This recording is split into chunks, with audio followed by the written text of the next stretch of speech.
interview at sila po ating dalawang speaker ay si DPA, tapos po itong ating kasama ay pangmamaya na po talaga yung schedule. Pero dahil nga po wala pa sila, ay unahin na po natin mag-discuss sa Sir Al po. So, nakaready na po ba ang ating mga ballpen at papel? Lahat po ay meron na? Ayan. So, pwede po kaya muna tayong tumayo muna pala at para magising muna ating gisingin muna natin ang mga natutulog na ugat. Natutulog na diwa. Ayan. So, tayo muna po ang lahat. Ayan. Itaas po natin ang ating gamay pauna. Wagay-wagay-way. Ayan. Tayo po ay humarap sa ating kaliwa. Ayan. Atin po mamasalihin ang likod ang balikat ng ating nasimulan.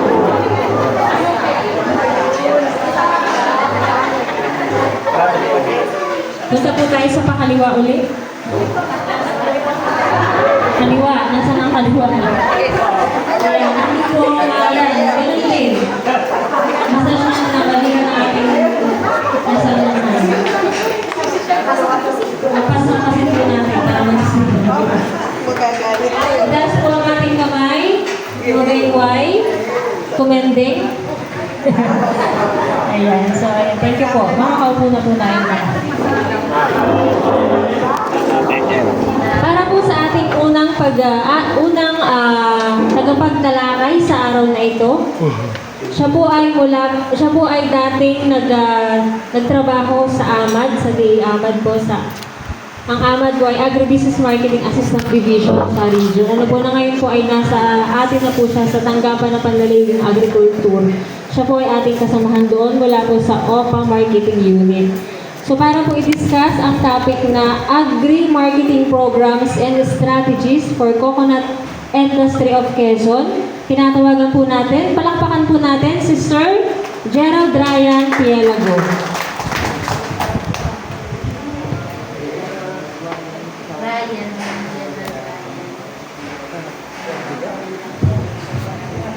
Ay, magandang hapon po sa ating lahat. Ay, tanghali pa mga kasi nakaprogram ako pang alas 2, kaya naka-mindset ako ng pang alas 2. Ano po? Ayun, pasensya na po at medyo nahuli ako. Nagkataon po kasi na nagpa-harvest pa ako sa aking business. Nagpa-harvest po ako ng breeder ng hito. Ano po? Ayun po, dito. Ayun po, bago po ang lahat, niyo po muna ang ipakilala ko ang aking sarili. Ako nga po pala si Gerald Ryan Pielago. Staff po sa marketing unit ng ating Office of the Provincial Agriculture. So on behalf po ng aking mga heads, Sir Sherwin Kenneth De Loraya, Head of Enterprise, and Sir Philip ko, Head ng Marketing ng Quezon. Hayaan niyo pong i-discuss ko sa inyo yung mga programa na pwedeng ipaabot ng aming tanggapan para sa inyong samahan. Ano po? Matanong ko lang po, ilang samahan po ba ang binubuo natin ngayong araw? Dalawa po. Dalawa po. Ano po pangalan ng samahan? Yung po samahan ng mag-inil sa Katanawan, Quezon, Tigre, tapos sila yung sa Pali, San Antonio Pala. San Antonio Pala. Yun po nakaraan sa may tapat po ng SLSU. Ano po? Ang office. Ayun po. Kaya hindi po akong i-explain sa inyo yung mga programa po ng marketing unit ng probinsya. So ito po yung structure ng aming tanggapan, ang marketing unit, headed by our marketing unit head, Mr. Philip Alvinco. So nahati po kami sa tatlong section. Ang una po yung market development section. So ako po yun. Then MSME, promotion section. Ang MSME po pala, ito po yung micro, small, and medium enterprises. Kayo po ay classified po na enterprise kasi po, hindi lang po kayo magsasaka, kundi magsasakang negosyante. Ano po? Pag sinabi po natin medium enterprises, nagbabari po siya sa asset. Kung hindi po ako nagkakamali, ang medium enterprises ay 2 million below ang asset. And small pala, small, and medium is 2 million up. Basta nagbabari po sila sa asset po. Then, handle po siya ng aking kasamahan si Elestin Beniber Dalida. And sa MSME's Industry Support Section, si Ms. Catherine Castillo. Ayan. Sa Market Development Section po, ayan, dyan po pumapasok yung market matching, linkages, activities po natin sa probinsya. Dito po, ikino-connect po natin si farmer directly po sa ating mga institutional buyer. Para po ma-limit po natin yung pagpasok ng ating mga partners na trader na hindi naman po sa pagbabaliwala ay nakakadagdag pa rin po, nakakabawas po ng dapat ay kinikita na po ng ating mga partner. Tama po ba? Ano po? Ayun po, sa sistema po ito, nirerekta po namin yung produce ng ating mga farmer sa ating mga institutional buyers. Na si institutional buyers naman po, siya po yung rektang nagdadala sa mga high-end hotels and restaurants sa Metro Manila or even sa abroad po. Ayun. Nag-i-establish din po kami ng directory of buyers and suppliers and agri-commodities. Dito po yung mga biglaan na hingi ng market. Hindi po natin maiiwasan na ganito na po yung sistema natin sa Quezon. Nauna po yung produce. Hindi po natin na sistema yung pagtatanim. Dapat po talaga, bago po tayo magtanim, dapat alam po natin yung ating merkado. Para po nang sa ganun, hindi po natin, pagdating po ng bentahan, tama po yung ating mga tinanim sa pangailangan ng mamimili. Like for example po, nagtanim po tayo ng talong. Pero ang tinanim po natin talong ay yung bilog. Pero ang kailangan po pala ng merkado ay yung taba. So doon pa lamang po, mahihirapan po tayong makahanap ng buyer kasi mali na po yung itinanim natin na produkto. So dito po pumapasok si marketing unit na meron po tayong directory sa mga biglaang pangailangan ng ating mga samahan, mga farmers. Then itata po natin yan.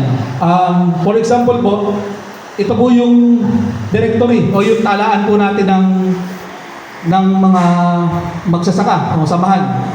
Nakatala po dun yung mga produce nila. And sa kabila naman po, mayroon din po kami talaan ng mga institutional buyers na kung saan nakatala naman po dun yung mga demand po nila at mga pangailangan para dun sa specific commodities na yun. Ayun po. Nagkakandak din po kami ng investment forum. Sa investment forum po, inililikom po namin lahat ng mga samahan, lahat ng mga institutional buyers, lahat ng mga buyers, local, commissaries, para po makapag-present si institutional buyers ng mga kailangan nila ng mga produkto. Nang sa ganun, makita po on hand ng ating mga membro, ng ating mga panguluhan, samahan, yung dapat na isusupply nila. Sa investment forum din po, kasama na rin po doon yung market matching kasi nagkakaroon po dito ng breakout session kung saan po binibigyan ng pagkakataon makapag-usap, makapag-meeting kung sino man po yung samahan na may capacity na mag-deliver dun sa nag-discuss na institutional buyers. Ayun po. Nakikipag-coordinate din po kami sa different agencies related po sa agribusiness investment and other related matters. Ito po yung, like for example, may nagtanong po ng oversupply po ba't may oversupply ng ganito sa ganitong lugar. Ayun, kino-coordinate din po namin sa iba't ibang agencies po yan. Overpricing, ayun po. Ayan, commodity sampling of requirements for batch trial run of institutional buyer. Ito naman po, pag nakapasok na po tayo sa merkado, ito po yung isang step na ginagawa. Paunang step para mapasok po natin yung institutional buyers. Nagkakaroon po tayo ng batch trial run kung yung mga produkto po natin ay papasa sa kanila. May mga institutional buyers po kasi tayo na nagre-require ng mahigpit na specs na kung saan po batch trial run muna, then i-test po nila kung yung ating mga produkto ay pasok po ba dun sa kanilang specification. Ito, next. Ayan, ito po yung isang example po, pictures ng aming activity sa coconut industry ng Quezon. Kung mapapansin niyo po, nagsimula po kami sa Cobra. Sino po dito yung nabuo nung nakaraang ang bumuo po ay Paksedo? Sina Pangulo po, sa COO. Ayun po, kasama din po ba kayo dito sa, ito po ay tinatawag na benchmarking, po. Hindi lamang po merkado yung pinoprograma namin, nagkakaroon din po tayo ng benchmarking activity na kung saan pinakita po dito yung mga proseso kung paano po ba nagka-come up sa ganung presyo yung ating mga produktong kopra. Pinakita rin po yung mga classification na kung saan pinakita po dun yung kung alin yung goods, alin yung bababa presyo, alin yung reject. Then pinakita rin po nila sa resibo, meron pong hindi po transparent ang planta sa tunay na buhay, po. Kasi meron po silang mga hidden item na hindi po stipulated doon sa resibo. Na kung saan naman po, pinakita po kay na Pangulo kung paano po nilang ino-compute yun. Kung mapapansin niyo po, kung magdadirect po kayo sa planta, pag kinumpute niyo po yung resibo niyo, kulang. Kasi mayroon po silang hidden item, hidden cost na binabawas pa po nila. Ayun po, next. Ayun po, ito naman po ay sa vegetables, repolyo sa Mamala po. Continuous po ito, continuous pa rin. Nagkama po sila sa marketing agreement, parang whole year po yung kontrata. Last year pa to, po, ma'am, next po. Libre yung extension at saka kulang pa ako ng 300. Ayan, nagkakandak din po kami ng capability building. Pwede rin po mag-topic kami ng introduction to agricultural marketing kung if ever po na bago pa lang po kayong papasok sa pagmemerkado. Digital marketing, kung ang produkto po natin ay process, tulad po nitong cocoa sugar. Sa panahon po kasi ngayon, mas madali na pong magbenta online. Kaya po, meron din po kami mga programang digital marketing. Service provider. Ayun, sa digital marketing po pala, tinuturuan po namin gumawa ng Facebook page, Shopee account, para nang sa ganun po, si supplier or si farmers, siya na po yung mismong makikikonekta sa merkado. Kami po yung magiging daan lang para matuto kayo, makapacitate, at magkaroon ng mga bagong merkado sa pamamagitan po ng capacitation. Ayan po, next po. Ito po yung sample ng directory po namin. Yan po, nandyan po yung pangalan ng samahan, yung address, contact person, contact number, yung product lines, yung kanila mga produce, buyers directory po ito, yung raw materials needed, tapos yung volume per year po nila. So sample po dito, ano ba to? Snack food from Muntinlupa. Putol mo. Basta locality snack foods. Nagde-demand po siya ng mango, hinog, 7.2 metric ton per year. Ayun po ay continuous dapat. Once na pumasok po tayo sa institutional buyer, dapat alam po natin na kaya nating i-supply yung i-commit natin. Kung ito po ba ay every year, every month, dapat continuous po, sustainable. Ayun po. Next po. Ito po, once naman po ma-accredit tayo o ma-profile ng marketing unit, dito naman po papasok yun. Ito po sa Farmers Producers, sample po natin, ang Cacao Growers Association of San Antonio, Quezon. Ayan, hindi lamang po cacao yung kanilang produce. Nagpo-produce din po sila ng banana, guyabano, rambutan at papaya. And okay lang naman po ito as long as ang primary commodities po natin ay hindi mawawala dun sa listahan. Ayun po. Nakalagay din po dito yung projected volume of harvest nila per year. Ayun.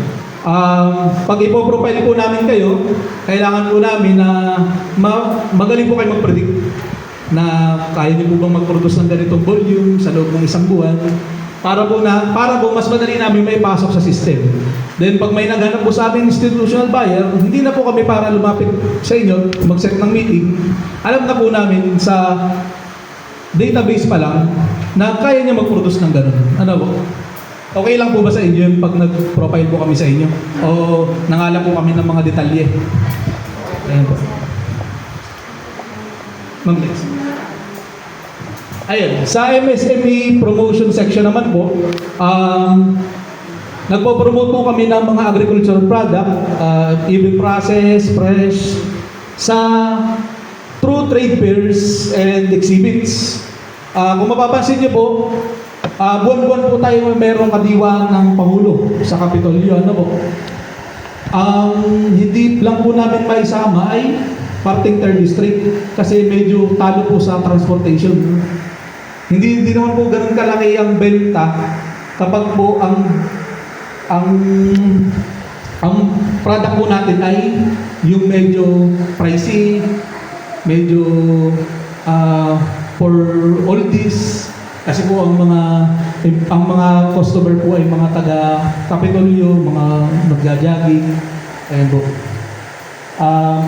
Provision of technical assistance in the conduct of various market-related activities.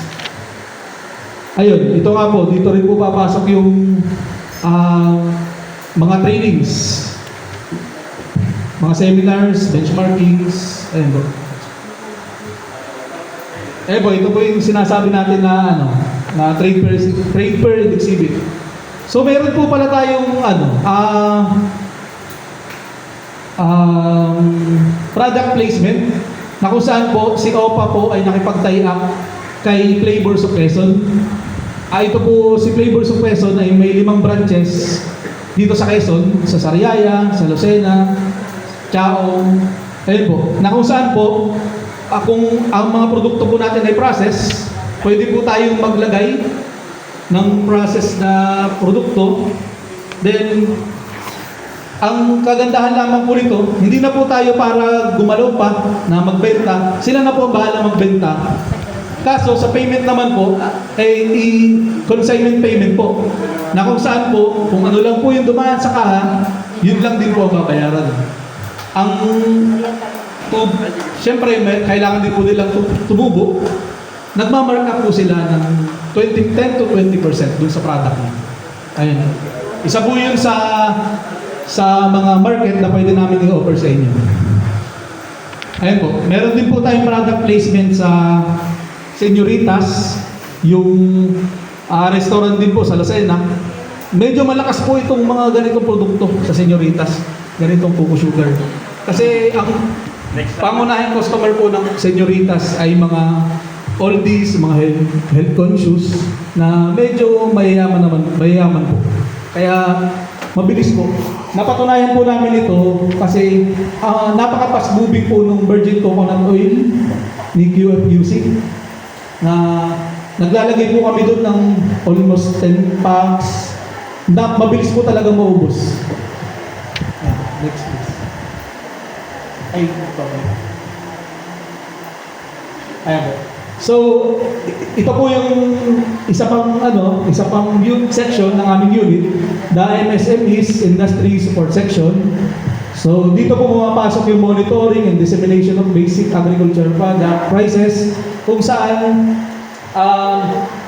kami po ay nagmo-monitor sa 4 na primary public market dito sa Quezon.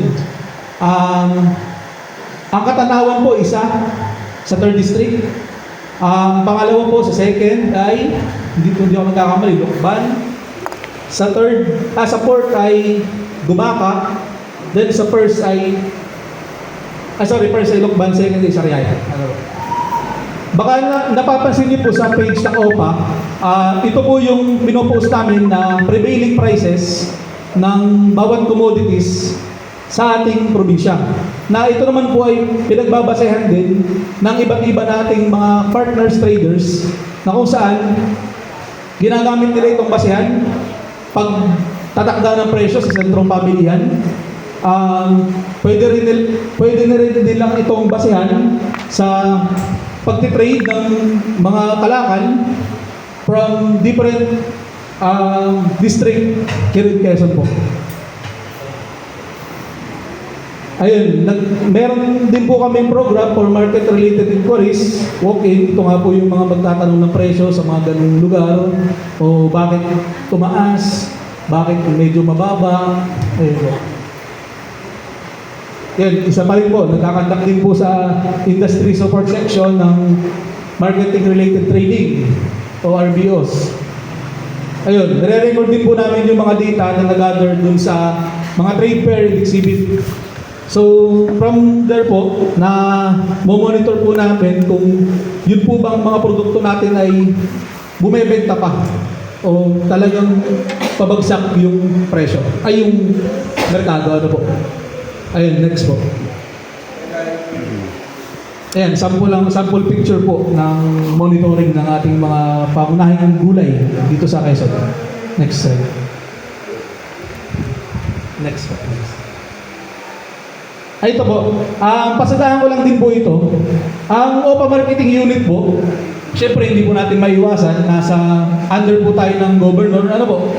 Minsan, nauuna po ang intervention bago ang mga training, seminar, capacitation. So, hindi po natin alam kung paano natin gagamitin yung produkto. Tama po ba? Kasi minsan nagbibigay po ng pestisidyo. Hindi naman po naturo kung paano i-apply. Tama po ba? Nangyayari po ba kalimitan yun sa atin? Minsan, nagbibigay din naman po ng intervention, hindi naman po season. Tulad po ng seeds, ng palay, gano'n. Mga kahit ano po seeds, hindi naman na po season. Ayun, nagtama po si marketing unit na kung sakali pong may gano'ng mga pangyayari, ito po, through marketing unit and enterprise unit, ine-evaluate po namin ano po ba yung pwede namin maitulong, pwede maibigay na training, seminars, and livelihood para po ma-capacitate kahit medyo huli na yung doon sa mga binigay na produkto. Ayun po, doon naman po sa forward market linkages, ayan, dito po, bago po namin kayo bigyan ng ng mga intervention, mini-make sure po namin na capacitated po yung grupo. Ayun. Nagpo-provide po kami ng training, seminars, workshop para po na magamit ninyo ng tama yung mga bibigay na mga intervention o inputs man yan. Ayun. Mabanggit ko rin po pala, ang marketing unit po ay nagbibigay ng mga materials, mga post-harvest materials like crates. Ayan po. Next slide po. Ayun, dumako naman po tayo sa marketing plan ng Province of Quezon sa Lambanog, Copra, Coco Sugar, and BCO. Ayun. So, ito nga po yung nabanggit ko kanina, yung Provincial Agriculture Office po ay nakipag-partner sa SME Commodities. Ito po yung institutional buyers natin ng Copra. Sa awa naman po ng Diyos, tuloy-tuloy po ang transaksyon ng ibang mga grupo na medyo malapit sa planta. Sa katunayan po, si Mauban Farmers Association po ay nakapag-generate na ng gross na almost 2.1 M sa pagdi-deliver lang po kay SME. Ayun po, next slide sir. Ayun po, ito po yung mga benefits na pwede nating makuha once nag-engage po tayo kay SME Commodities. Ayun, free of truck scale charges. Sino po bang nakapag-try na mag-deliver dito sa sir? This is kay SME po. Tama, libre po yung truck scale na Ay, opo. sa ano. Truck scale, Ako yung po, pagtimbang. pagtimbang ng truck. Pero sa iba po, Hindi. doon po ba ay pumipila din kayo kay SME? Opo. Pumipila din po. Ayun. Mataas ang moisture dyan. Mataas po ang moisture. Pero nung time naman po yung tinuro po nila kung paano po mapapababa yung moisture content ano po, nung pampra. Alam naman po namin ang pagbababa ng moisture, kaso mataas talaga sila mag-moisture. Kasi yung 3% sa iba, sa kanila 5%. Ayun, sir. Di bale, i-noted po yan. Isasabihin po natin kay Sir Bentley. Kasi po Sir Bentley po yung consultant nung planta. Ano po, Sir? Tapos sir, yung problema pa diyan, matagal silang magtaas. Mataas na sa kabila ng piso, sa kanila mababa ang piso. Okay sir, sige. Noted po. Kasi si Sir Bentley po yung pinakang consultant. Kaya mas maganda po nasasabi natin yung ating mga concern para may parting po natin sa planta. Ano? Thank you sir. Next slide. Ayun. BCO. BCO. Sino? Alam ko may BCO din po ang Katanawan. Ano? Meron din po. Ayun, nakipag-meeting po kami sa Green Life. So, through Green Life po, ipapahiram po nila yung, tatanggapin po nila yung mga BCO ng ating mga produce. Then, sila na po yung bahala sa mga certification para ma-import po abroad. Ayun po. Ito po ay initial na usap ni QFUC na ang pagkakaalam ko po si QFUC ay ka-partner din po ninyo. Ano po? Sa Quezon Federation of Union Cooperatives. Ano po? Ayun. Isa po yung sa terms na sa mga way para makabenta po tayo ng BCO. Ayun. Next slide po. Ayun. Sa Coco Sugar naman po, lagi po natin sinasabi na ang Coco Sugar po ay healthy. Ano po? Kaya po naisip namin na bakit po hindi natin dalhin si Coco Sugar dun sa maraming tao na hindi healthy. Ano po? Which is yun po, hospital. Ano? Kami po sa marketing unit ay magpo-propose na kung papalarin na ma-approve ni Governor Helen Tan, ay pinopropose po namin na mag-issue po ng executive order na si hospital na po ang mag-procure nitong mga Coco Sugar na to in single serve pack. Kasi po, kung napapansin niyo po sa mga pasyente, mayroon pong tray na sineserve dyan. May coffee. Then, pag may coffee, syempre may sugar. Yun po. Ang kailangan lang po natin dyan, masustain po natin yung production. Meron po ba kayo sample ng single serve pack? Pagkano po itong ganito? Ganitong package nila. Hindi po, ganitong 10 pesos.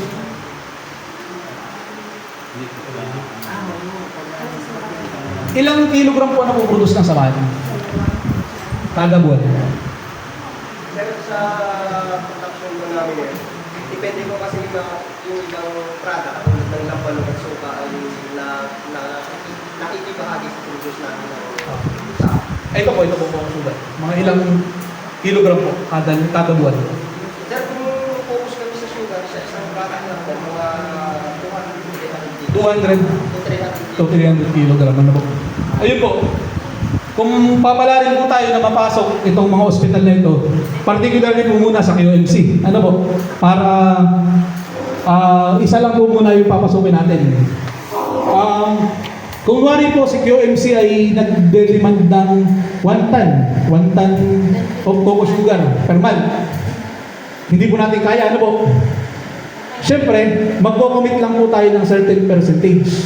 Ayun, kung kaya lang po natin i-commit ay 100 kg per month, then saka po tayo mag-pull ng production pag na-penetrate na po yung natin yung market. Ano po? Ay, sa part naman po ng marketing unit, hihigin po namin yung mga concerns po ng farmers sa inyo po. Hihigin po kami ng mga ideas kung ano yung pwede namin i-stipulate dun sa ipopropose namin na activity design kay Governor Helen Tango. Next slide. Ayun, isa pa rin po ito sa mga ways na nakikita namin, rebranding process po. Nagkaroon po kami ng initial na usapan with our institutional buyers po, si Mayani, na willing po silang mag-rebrand ng Coco Sugar. Hindi naman po mababaliwala yung ating Coco Sugar kasi ang sabi po ni Mayani, naka-indicate, basta naka-indicate po yung kwento. May kwento po sa likod. Kunwari po, si Coco Sugar ng Katanawan, Quezon ay nabuo sa pamamagitan ng dalawang magkasintahan. Mga ganun po ba? Ayun. Kailangan po niya ng kwento, then, syempre, lalagyan po niya ng seal ng Mayani. Then, saka, sila na po ang magdi-distribute sa kanilang mga partner na hotel, restaurants, and sa mga malls. Ano po? Next slide po. Ayun, sa Lambanog naman po, hindi na po natin kailangan lumayo. Kasi po, mabalita ko, may market matching na po kayo mamaya. Ayun. Pag po nagustuhan ang inyong Lambanog, ayun, mamasra, magandang tanghali po. Pag po nagustuhan ang inyong Lambanog, then, sana po, magtuloy-tuloy yung transaction. Ano po? Kasi yun po ang hinahanap ng ating mga buyers. Bukod po sa quality, yun pong dedication ng ating mga farmers. Kasi maganda nga po yung quality. Kung hindi naman po natin ma-sustain yung ating production, mapuputol din po yung transaction natin sa kanila. Ano? Ito po, kayo po ba lahat ay committed na makapagbenta ng tuloy-tuloy? Ayun. Titingnan po natin mamaya. Sa Lambanog po, meron po tayong mga trade fair exhibit din dyan. Local and foreign market po ang target natin dyan. Sa katunayan po, ang Lambanog po ay kilala na sa buong mundo bilang top 2 na liquor ba? Liquor? Sa buong mundo, ano po? Top 2 na siya. Top po ang Lambanog ng Pilipinas. Kaya yung kalimitan po dito, pagdadayo ng Quezon, laging ang gusto nila, bit-bit nila, laging may dalang Lambanog pabalik ng Manila. Ano ba? Ayun, next slide sir. Lambanog, Quezon. Ayun, kung may mga katanungan po kayo, pwede po kayong telephone ko pala ito. Iiwan ko po yung contact number ko para nang sa ganun po, direkta niyo po ako matawagan sa mga consultation po regarding po sa didiscuss ko sa inyo, lalong-lalo na po dito sa Coco Sugar. Kasi po ito po ay SOP din namin, SOP din po sa amin na mabigyan ng merkado itong Coco Sugar. Hindi lamang po ito, baka meron pa rin po dun sa iba. Ano po? Ayun, ibibigay ko po yung number ko. Ipalista na lang po. 0912-330-2640. Ayan po.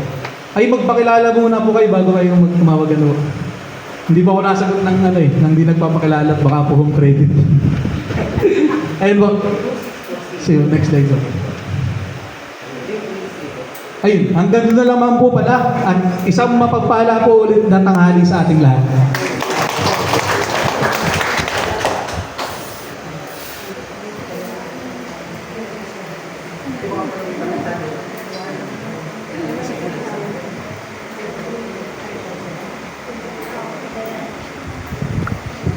Ayan, so thank you so much po Sir Ryan Pialago.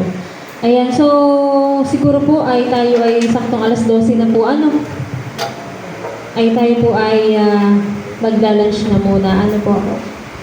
So ayun, dun po sa binanggit ni Sir Ryan, ano po, nakikita po natin yung opportunities, ano po, ng Coco Sugar, particularly po sa Coco Sugar na meron pong wino-workout ang office pagdating po dun sa mga sachet natin. Ano, sana nga po ay magtuloy-tuloy na at talagang magkatotoo na ano po para sa market ng sugar.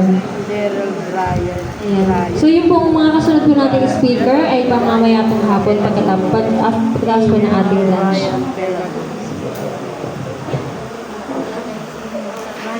Kung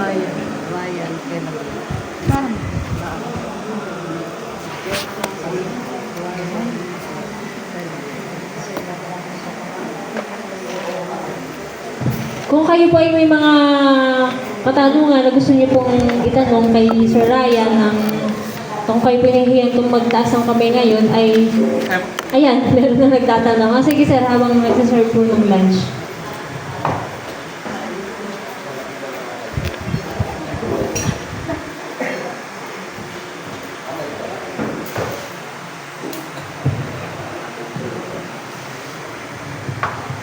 Good morning po. Sir, tungkol po sa nabanggit nyo kanina na si Greenlight ay willing na bumili ng process na PCO sa mga farmer. Hindi po bumili. Magdala lang po. Ang akin niya, then siya po yung magdala lang sa mga Abroad po. Kasi po, ang set na po ni Greenlight, wala po siyang sure buyer abroad. Parang product placement lang din po. Ang kaibahan lang po, meron po siya mga certification, kaya po yung nag-penetrate siya. Saan ba? Abroad. Especially in Germany. Kay Sir Francis. Ang isang concern ko dito sir kasi sa BCO, si Greenlight po ay high-tech at kumpleto siya sa makinarya sa pag-produce ng BCO. Siya ay ang paraan niya ay centrifuge. So, napapababa niya yung cost dun sa pagpuproduce niya. Hindi po katulad sa amin na parang kung sa one by manual kami, mas maraming trabaho, mas malaki ang labor cost namin. So, posible po ba na yung kung ang kati ni Greenlight ay i-base niya dun sa pagpuproduce niya ang presyo? Depende po sa cost of produce po niya. Kasi po, pag binasa po niya sa cost of produce niya, hindi po parehas yung presyo nila yung dalawa. Siyempre, babasahin po niya sa cost of produce niya. Kasi po, produkto po niya yun, then saka po siya para naman po sa kanya. Balik na. Ngayon po, Si medyo... kasi po, hindi siya nitipo na ay secure using saka si Greenlight. Sila po yung imamatch.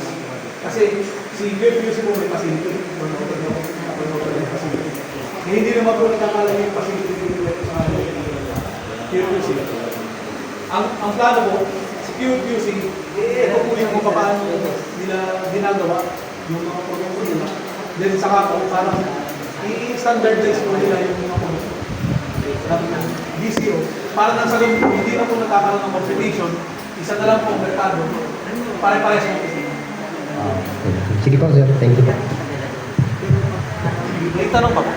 Okay.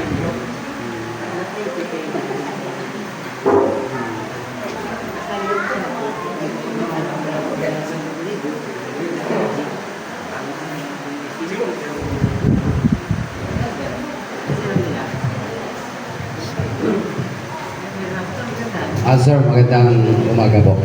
Nabanggit niyo po kanina na ginagawa po ng iyo yung sa bahagi po ng Buko Sugar para po gagawan pa lang doon sa mga ospital. Ay po pwede po bang para naman proteksyon ninyo doon sa mga maglalambanon na ang buong Quezon yan, at least yung 20% ng mamamayan na umiinom ay uminom din ng labanog, gawan din ng iyo, nang para kahit paano, may protection din po yung mga gumagawa ng labanog. Yun lang po kung ano ang pwedeng mangyari. Kung sabi nga po, sir, kung gagawa ninyo yung Buko Sugar, isama niyo po ang labanog. Yun lang po. Ayun, hindi naman po tanongin, no? Request po, request. Sige po, noted po yun. Maganda pong suggestion. Ino-notes ko po, then isa-suggest ko po sa aking unit head, then para po mapagplanuhan, maplansya, at mabigyan din po ng sapat na action. Ano po? May iba po kayong katanungan? Sir, itatanong ko lang po yung paano ba namin i-introduce yung coconut sugar? Di ba, kailangan natin, pag magbibinta tayo, kailangan natin ma-introduce yung coconut sugar. Kung ano ba yung benefits natin sa katawan. Kasi, gusto ko sana magbinta sa online. Kaso, di ko alam kung paano siya ipapaliwanag. Meron po tayong karapatan na training para dun. Ito na nga po yung digital marketing. pwede po tayong mag-request sa OPA na tayo po ay humihiling na magkaroon ng ganitong training nang sa ganun po maituro ng malinaw kasi po kami sa OPA ay nag-outsource din po kami ng mga resource person na alam naman po natin makakapag-discuss at makakaroon ng aral yung ating mga stakeholders. Ano po? So mag-request lang po kayo, magbigay lang po kayo ng letter sa OPA. Ilagay niyo po kung kailan, ano po yung purpose. Then, yun po. May tanong pa po ba? Ayun, kung wala na pong tanong, tayo po ay kumain na. At baka po tayo nagugutom na.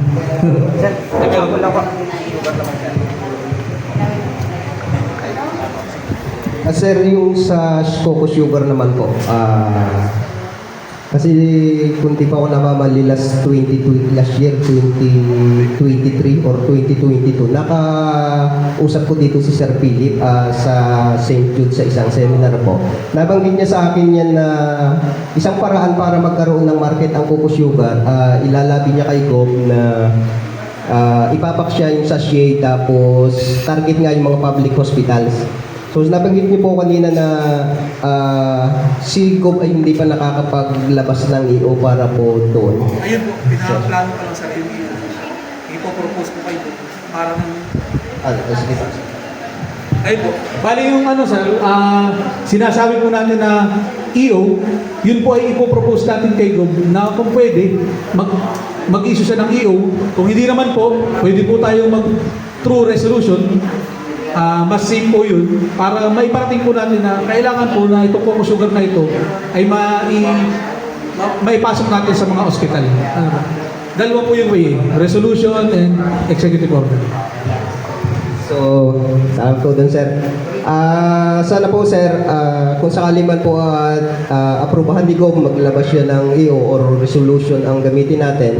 So, sana po ay maging bahagi ng plano na sa marketing plan natin na yung pagdidistribute naman po sa mga public hospitals dahil sabi nyo nga po magsisimula yata tayo pinaka-pilot natin na yung QMC. So kung yun po ay medyo makakuha natin ng QMC at tayo ay mag-expand na pumunta na tayo sa iba't ibang hospital, yung assistance po para sa pagdidistribute po sa mga farmers. Baka po hindi kayahin ng farmers kung nasa malalayong area. Thank you po. Yes sir, thank you po. Noted po yan. Sa distribution po, once naman po kayo ay organized na, meron pong mga intervention na binibigay po ang regional office. So kayo po ay samahan.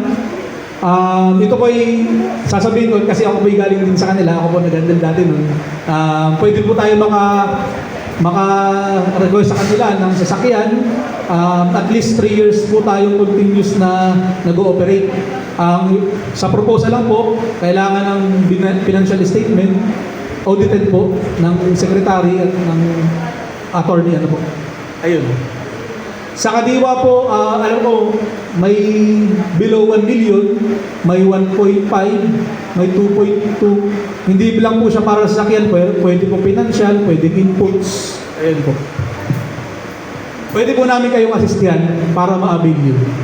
As long as continuous na po yung inyong financial aspect. And thank you. Ayan, wala na pong katanungan. Ayan, thank you po. Thank you so much po.